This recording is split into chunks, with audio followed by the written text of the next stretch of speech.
इन नेताओं की बात, बीजेपी की और गठबंधन, बीजेपी गठबंधन वालों की और गधे की लात बराबर है। कै दिन से बीजेपी के नेताओं से 400 सीट पार का नारा गायब हो गया, कै दिन से गायब हो गया। अब नहीं, अब तो ये आ गया कि अगर कांग्रेस आ गई, इंडिया गठबंधन आ गया तो आ गया ना, भौखला चुके हैं। देखिए हमारे यहाँ एक कहावत है कि पहले भैंस बिकती थी तो लवारा साथ जाता था। अच्छा। अब भैंस बिक जाती है, लवारा अलग बिकता है। अच्छा। बस समझने वाले समझ गए, जो ना समझे वो अनाड़ी है। जयंत जी का भी बयान था एमएसपी पे गारंटी का कानून मिलना चाहिए। 13 महीने यही बात रखी और अब जैसे ही पाला बदला तुरंत ये कह रहे हैं कि देश में किसान को एमएसपी तो मिल ही नहीं सकती। जिस काम को मोदी चाह रहा था वो पश्चिम की हवा ने खराब कर दिया और अब ना हिंदू चलेगा, ना मुसलमान चलेगा, ना कब्रिस्तान चलेगा, ना पाकिस्तान चलेगा। अब तो बस एक ही चलेगा कि जनता के अपने मुद्दों पर ये चुनाव चले। जनता ये पूछ रही है कि ये बता 10 साल में तूने क्या किया। किसानों की एमएसपी पे गारंटी का कानून बनेगा, 2 करोड़ हर साल रोजगार का वादा किया, करा। हर किसान की आय दुगनी होगी, इस पे बात करी। हर परिवार के सर पे छत होगी, इस पे बात करी। महिलाओं का सम्मान होगा, उस पे बात करी। तो मुद्दों पे आ।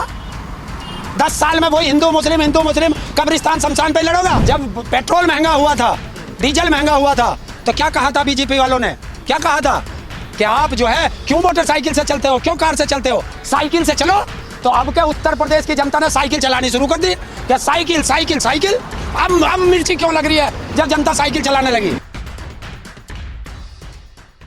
दोस्तों नमस्कार, मेरा नाम है रुनूर, आप देख रहे हैं टाइम्स एक्सप्रेस। फिलहाल मेरे साथ जो है हरेंद्र ताऊ है, किसान नेता है और समाजवादी पार्टी के स्टार प्रचारक भी है। इनसे बातचीत करेंगे। आज जो है ये बागपत में थे, अखिलेश यादव की रैली वहाँ पे होनी थी, तो उसके बाद जो है ये मेरठ में हमें मिले, तो ताऊ से बातचीत करने के लिए हम लोग पहुँच गए। तो ताऊ, सबसे पहले स्वागत है आपका टाइम्स एक्सप्रेस पे। धन्यवाद आपका और आपके सभी दर्शकों को और देश की जनता को ताऊ का राम राम। तो आज आप बागपत में थे, तो बागपत को माना जाता है किसान आंदोलन की एक धुरी। पूरे किसान आंदोलन में बागपत, मेरठ, मुजफ्फरनगर, पूरे वेस्ट यूपी का एक पूरा देखा गया कि भाई यहाँ के लोगों ने बढ़ चढ़ के हिस्सा लिया और आप खुद जो है किसान आंदोलन में थे। आज जब लोकसभा चुनाव हो गया है, जो समीकरण बन रहे हैं उसमें देखा जा रहा है कि जो पार्टी यहाँ की जो एक प्रमुख जो पार्टी थी जो राष्ट्रीय लोकदल, वो बीजेपी के साथ चले गई है। आप समाजवादी पार्टी के साथ में हैं, तो कैसे देख रहे हैं? देखिए हमारे यहाँ एक कहावत है कि पहले भैंस बिकती थी तो लवारा साथ जाता था। अच्छा। अब भैंस बिक जाती है, लवारा अलग बिकता है। अच्छा। बस समझने वाले समझ गए, जो ना समझे वो अनाड़ी है। देखिए वोटर है,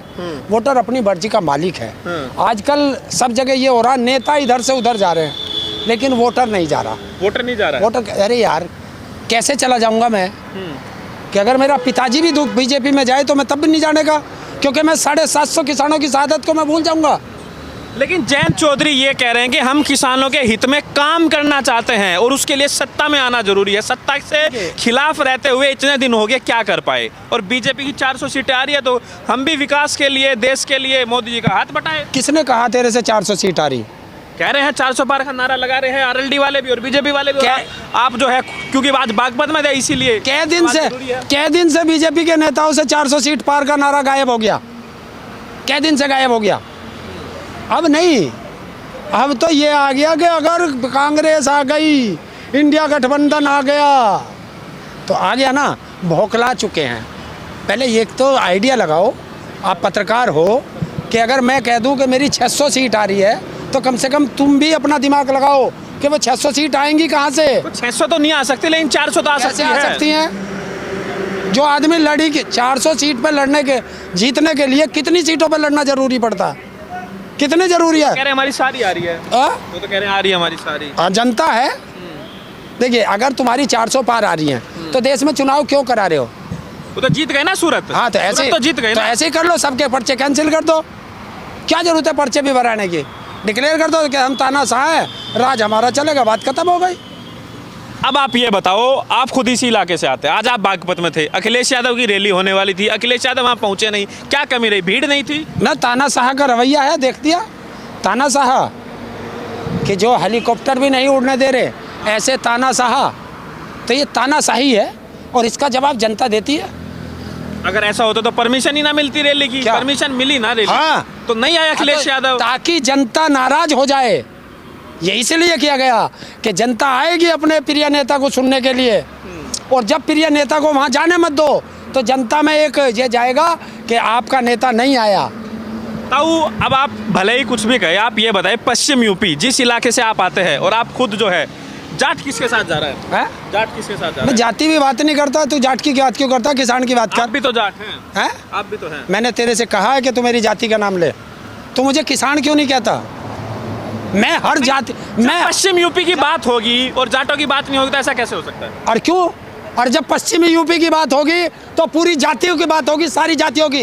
ये कहना पश्चिम की जनता किधर जा रही है? जाट बेल्ट कहा जाता है, क्या? मीडिया में कहते हैं बेल्ट तो पैंट में बनती है। तुम क्या कहना? जयंत चौधरी के साथ नहीं लग रहा है क्या वो पहले वाली बात है? आप भी पहले खूब जयंत यार नेता तो सब जा भागते हैं। नेताओं की तो आजकल पता ही नहीं रहता नेता किधर से किधर भाग जाए। ये जनता है, अब समझ चुकी है कि हमारा भविष्य कहाँ है, हमें लोकतंत्र बचाना है, हमें संविधान बचाना है, हमें बच्चों का भविष्य। साहब को भारत रत्न दिया मोदी जी ने, चौधरी चरण सिंह को। अगर आज चौधरी चरण सिंह जिंदा होते और नरेंद्र मोदी उन्हें भारत रत्न देता तो मैं दावा करता हूं चौधरी चरण सिंह जी इस भारत रत्न को ठुकरा देते, क्योंकि 750 किसानों की शहादत के ऊपर देश का प्रधानमंत्री कभी इस भारत आप रत्न। खुश नहीं है चौधरी साहब को भारत रत्न मिला? नहीं, देखिए, अरे क्या है भारत रत्न? चौधरी चरण सिंह पे ऐसे हजारों भारत रत्न कुर्बान है। तकलीफ हो रही है अंदर ही अंदर चौधरी साहब को भारत रत्न मिला। क्या? अच्छा, चौधरी चरण सिंह जी कहते थे कि सब कुछ करना पर इन संघियों को गांव में मत घुसने देना। ये भी तो चौधरी साहब कह के गए थे। उन्होंने तो सरकार बनाई उनके साथ। किसके? जब भी चौधरी साहब ने सरकार बनाई तो मुखिया बन के रहे, पिछलग्गू बन के नहीं रहे। मुखिया बने हर बार, 2 बार मुख्यमंत्री बने, मुखिया रहे, 1 बार प्रधानमंत्री बने, मुखिया बने। क्या बात कर दी? लेकिन वो कह रहे हैं कि अब जो है चलेगा नल और खिलेगा कमल। देखिए, अब हिंदुस्तान में नल है कहाँ? अब तो समरसेबल लगे हुए और गांवों में तालाब में पानी नहीं रहा। तो हिंदुस्तान में तू मुझे बता दे कहाँ कमल तन्ने देखा? तब आप जो है पहले चरण का जब चुनाव हुआ आप पूरे सक्रिय रहे। ये बताओ क्या हो रहा है मुजफ्फरनगर में? तेरी इसी बात पे आ जाऊं पहले। आ जाओ। तन्ने नल और उसकी कही कमल की। हाँ। देखिए, जब पेट्रोल महंगा हुआ था, डीजल महंगा हुआ था, तो क्या कहा था बीजेपी वालों ने? क्या कहा था कि आप जो है क्यों मोटरसाइकिल से चलते हो, क्यों कार से चलते हो, साइकिल से चलो। तो अब के उत्तर प्रदेश की जनता ने साइकिल चलानी शुरू कर दी। क्या साइकिल साइकिल साइकिल? अब मिर्ची क्यों लग रही है जब जनता साइकिल चलाने लगी? पहले चरण में तो आप पूरे प्रचार में थे। हाँ? पश्चिम यूपी की 8 सीटों में। हाँ, कैसे देख रहे हैं? 8 के 8 जीत रहे, 8 के 8 जीत रहे पहले चरण के। मोदी जी कह रहे हैं कि अगर ये इंडिया गठबंधन वाले जीत गए तो सारे देश का जो पैसा है हाँ। लूट के ये मुसलमानों को दे देंगे। क्यों? कैसे? मोदी जी का बयान है। अच्छा, जी का मोदी ने बयान। कह दिया तो ठीक है। मोदी ने ये नहीं कहा, मोदी ने तो नू कहा ज्यादा बच्चों वालों को दे देंगे। हैं? उन्होंने ये भी कहा, आप पूरे बयान को सुनिए, उन्होंने ये भी कहा कि जो कांग्रेस पार्टी है उनका मानना ये है, पूर्व प्रधानमंत्री के बयान को लेकर कोट किया, हालांकि वो गलत कोट किया। उन्होंने कहा कि ये चाहते हैं कि देश की संपत्ति पर पहला हक जो है मुसलमानों का है, और उसके बाद उस पूरी बात को आप समझेंगे तो आपको समझ में आ जाएगा। देखिए, की जरूरत नहीं। और तो तुझे ये भी पता है कि दुनिया का सबसे झूठा प्रधानमंत्री कौन है?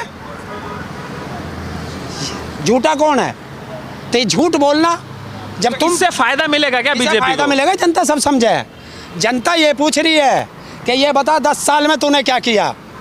किसानों की एमएसपी पे गारंटी का कानून बनेगा, 2 करोड़ हर साल रोजगार का वादा किया, करा? हर किसान की आय दुगनी होगी, इस पे बात करी? हर परिवार के सर पे छत होगी, इस पे बात करी? महिलाओं का सम्मान होगा, उस पे बात करी? तो मुद्दों पे आ। 10 साल में वही हिंदू मुस्लिम कब्रिस्तान शमशान पे लड़ोगा तो क्या करेंगे ऐसे आदमी को? पश्चिम यूपी में आप है, गन्ना यहाँ की प्रमुख खेती है, आप बखूबी जानते हैं, आप खुद किसान हैं। जयंत चौधरी कह रहे 400 पार का गन्ने का भाव हो जाएगा इस बार। क्यों हो जाएगा? कौन कर रहा? कह रहे तुम 400 पार कर दो, गन्ने का भाव 400 मैं पार। झूठा हूँ, अगर मैं दुनिया का सबसे बड़ा झूठा हूँ और ये व्यक्ति मेरे साथ आ जाए तो ये भी झूठा हो जाएगा। तो आप कह रहे जयंत चौधरी झूठ यार, तो मैंने किसी का नाम थोड़ा ही ले रहा हूँ। तो बात तो उसी परिप्रेक्ष्य में कह रहे हैं। तुम कह रहे हो, तुम कहते रहो, मैंने तो बता दिया। अगर झूठे के साथ मैं चला गया, अगर मैं चोर के साथ चला गया तो मैं भी चोर हूँ, बेईमान के साथ रहने लगा तो बेईमान हूँ। तो ये वो जानेंगे जिसे करना। अब क्यों नहीं है? हिंदुस्तान में सबसे कम रेट उत्तर प्रदेश में ही क्यों है? अभी एक चीज़ बताऊं तो मैं जयंत जी की बता देता हूं। अभी हम 13 महीने हम आंदोलन में रहे बॉर्डर पे, तुम तो वहाँ थे। जयंत जी का भी बयान था, एमएसपी पे गारंटी का कानून मिलना चाहिए। 13 महीने यही बात रखी, और अब जैसे ही पाला बदला तुरंत ये कह रहे हैं कि देश में किसान को एमएसपी तो मिल ही नहीं सकती। तो अब क्या कहोगे? इसकी आर्थिक स्थिति नहीं है उस तरह की। तो 13 महीने पहले थी, बताओ। 13 महीने जब झूठ की, या तो जब झूठ बोला या अब झूठ बोला, बताओ ना कौन सा झूठ है? एक तो झूठ है। अब नाड़ में हलावे तोते की। तो इससे पहले तब जब कांग्रेस की सरकार थी तब उन्होंने एमएसपी और उन्होंने क्यों नहीं किया सारे, तब उन्होंने स्वामीनाथन आयोग की रिपोर्ट को क्यों लागू नहीं किया? इस बात का कोई जवाब नहीं है। अगर आप कहेंगे पहले उसने क्यों नहीं किया, मैं पहले की बात नहीं कर रहा, मैं तो वर्तमान की बात कर रहा हूँ। अरे 13 महीने हम पिटवाए, एमएसपी एमएसपी एमएसपी इन्हीं राजनीतिक पार्टियों ने, और जैसे ही पाला बदला कहने लगे एमएसपी तो मिलेगी नहीं। तो फिर झूठा कौन है? तो उस टाइम पे जयंत चौधरी आपके बीच में आए थे, किसान आंदोलन के दौरान आए थे। अब वो बीजेपी में चले गए, तो कोई भरोसा मिला होगा उनको? क्या बीजेपी से कोई उम्मीद दिखी होगी? उम्मीद तो हमें भी थी कि हमारी आय 2022 में दुगनी हो जाएगी। उम्मीद तो इसे भी थी कि 15 लाख इसके खाते में आएंगे। उम्मीद तो इसे भी थी 2 करोड़ हर साल रोजगार मिलेगा। उसी उम्मीद पे तो मर गए। हम मर गए 15 लाख पर, ये बच्चे मर गए 2 करोड़ की रोजगार पर। तब आप लगातार प्रचार कर रहे हैं, पूरे देश भर में देखा जा रहा है, पहले चरण में भी। आप ये बताओ, बागपत, मेरठ, गाजियाबाद क्या हो रहा है? प्रमुख सीटें हैं। हम जीत रहे, इंडिया गठबंधन जीत रहा। पूरा भरोसा है। देखिए उत्तर प्रदेश में 79 तो हम जीत रहे, और एक पे लड़ाई है। कौन सी पे लड़ाई? अब वो बता देंगे जिस पे, अभी से क्यों बता दें? बता दिया तुझे। चले आखिरी सवाल है, उसके साथ इंटरव्यू क्लोज करेंगे। ये है पत्रकार, मोदी की बात पे तो विश्वास करे, हमारी बात पे नहीं कर रहा। हम तो पूछ रहे हैं, बताइए ना कौन सी सीट? हाँ तो बता दी ना हमने। तने मोदी से पूछी 400 कौन सी जीत रहा? तो कह रहे सारी जीत रहे, कह रहे बागपत भी है। अच्छा, तो हम भी तो कह रहे, हमारी बात पे विश्वास नहीं। मतलब हम वोट देने वाले, हम वोट देंगे, हमारी बात पे विश्वास नहीं। तो ना ट्रैक रिकॉर्ड है ना, पहले भी 62 जीती, उससे पहले। हाँ ट्रैक रिकॉर्ड है। जब बंगाल गए थे कि 200 पार 70 पर रोक दिए, और दिल्ली आया था हैं 45 पार, पहले 3 पर रोक दिया, अब 8 पर रोक दिए हैं। बताना कहाँ की? हिमाचल भी गया था। तो किसकी बात? इन नेताओं की बात, बीजेपी की और बीजेपी गठबंधन वालों की, और गधे की लात बराबर है। तो पूरे देश में प्रचार ऐसे करोगे मोदी? किसका? देखिए नंबर 1 से चला था, और नंबर 80 तक का तो वादा। अच्छा। और फिर दिल्ली में भी आऊँगा। सरकार न बनानी दिल्ली में, ठोक के बनेगी इंडिया गठबंधन की, ठोक के। अब का कोई रोक नहीं सकता, क्योंकि देश की जनता कसम खा चुकी है। अब के चुनाव ये ना है कि कौन सी पार्टी जीत रही है और कौन सी ना जीत रही। इस बार जो चुनाव है देश की जनता बनाम बेईमानों के खिलाफ है। संविधान बचाने का चुनाव है, लोकतंत्र बचाने का चुनाव है, किसानों की एमएसपी का चुनाव है, युवाओं के रोजगार का चुनाव है, सुन ले, कर्मचारियों की पेंशन का चुनाव है, और छोटे व्यापारियों के जीएसटी का चुनाव है। महिलाओं के मंगलसूत्र को लेकर मोदी जी ने बयान दिया, उसको भी। जो अपनी पत्नी का मंगलसूत्र ना लेकर भाग गया हो, वो दूसरे के मंगलसूत्र की बात करेगा? है कोई हिंदुस्तान में ऐसा आदमी जो हमारी माता बहनों के मंगलसूत्र ले ले? हैं? तो 10 साल से तू क्या कर रहा? अगर अब भी हमारी माता बहनों के मंगलसूत्र उतरने की बात कर रहा है, तो 10 साल से तू क्या कर रहा देश के अंदर? बस इसकी संपत्ति बेच के उसको बेच दो। अरे तूने ले लिए नोटबंदी करके इन माताओं बहनों के, जो इन्होंने 100 हजार 2,000 जोड़ रखे थे, तूने वो भी निकलवा लिए। पश्चिम यूपी समाजवादी पार्टी के लिए उतना मजबूत नहीं माना जाता है, आपको क्या लग रहा है? तेरे जैसे ना मानते होंगे। देश की जनता है, ये किसी के बाप की नौकर नहीं है, ये अपनी मर्जी की मालिक है। और जब हवा चलती है, पश्चिम से ही चलती है हवा, सबको बहा के ले जा। चल गया, और वो हवा चल चुकी है।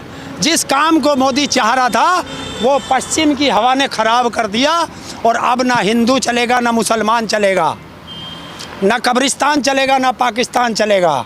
अब तो बस एक ही चलेगा कि जनता के अपने मुद्दों पर ये चुनाव चलेगा। अब आप मुजफ्फरनगर में थे, वहाँ आरोप लगाया गया कि बूथ कैप्चर हुए, कुछ इस तरह की रिपोर्ट है? हाँ कुछ जगह की है, लेकिन जनता ने उसे नाकाम कर दिया। थोड़ा बहुत ही को कर पाए जगह जगह, लेकिन जनता ने उसे नाकाम। संजीव बालियान, हरिंदर मलिक में आपको क्या लग रहा है? यार संजीव बालियान तीसरे नंबर पे है, तीसरे पे है। हरिंदर मलिक 6 अंकों में जीतेगा। इकरा हसन 50,000 से ऊपर जीतेगी। सहारनपुर हम जीतेंगे, जिस मेरठ में खड़ा है हम जीतेंगे। है बागपत हम जीतेंगे, कैसे जीत लेगा कोई।